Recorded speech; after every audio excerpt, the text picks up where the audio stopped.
கழிவு நீக்க முத்திரை இருக்கிறதுல இன்னும் கொஞ்சம் கொஞ்சம் விட்டு விட்டா இருக்குது பார்த்தீங்களா, அதெல்லாம் போக்கணும் இல்லையா? அவ்வளோதான் சூப்பராக இந்த மோதிர விரல் இருக்குது பார்த்தீங்களா, அதில் பார்த்தீங்கன்னா 1 2 3 இது பிரிஞ்சிருக்கு பார்த்தீங்களா.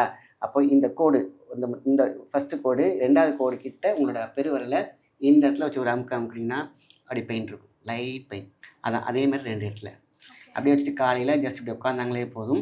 அதேமாதிரி உள்ளே இருக்கக்கூடிய தேவையில்லாத கழிவுகள் எல்லாமே வெளியேற்றி விடும். கொஞ்சம் கூட தாங்க.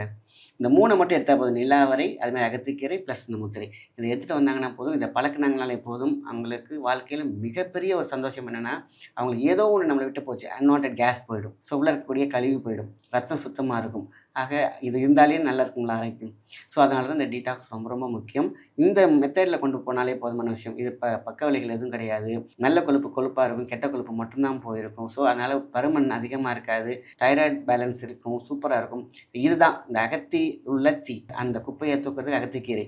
நிலா வரை வந்து பார்த்திங்கன்னா தங்கின விஷயத்தை அழகாக கொண்டு போகும். ஸோ சில பேர் சொல்லுவாங்க, இதை நைட் எடுத்தால் காலையில் ஒரு பேதி ஆச்சுன்னா எப்படி ஆஃபீஸ்க்கு போகிறது, பேதிலாம் ஆகாது. ரொம்ப அழகாக ஓல்டு கழிவுகள் எப்போதும் போல தான் போக முடிஞ்சு, அது பெருசாக இருக்காது. ஸோ அதிகமாக எடுத்தாங்கனாக்கா மேபி அதான் நான் சொல்லிட்டேன், பெரியவங்களுக்கு 2 டீஸ்பூன். அது வீட்டில் ஒரு வேளை எனக்கு அப்படி வேணாம் அப்படின்னு பயந்தாங்க அப்படின்னா அவங்க சனியார் எடுத்துக்கலாம். வீட்டில் இருக்காங்க சண்டேஸ் எடுத்துக்கலாம். ஆக மொத்தத்தில் இப்படி எடுத்தாலே போதுமான விஷயம் தான். இதை எடுக்கலைங்கிறது தான் இன்னைக்கு குறை.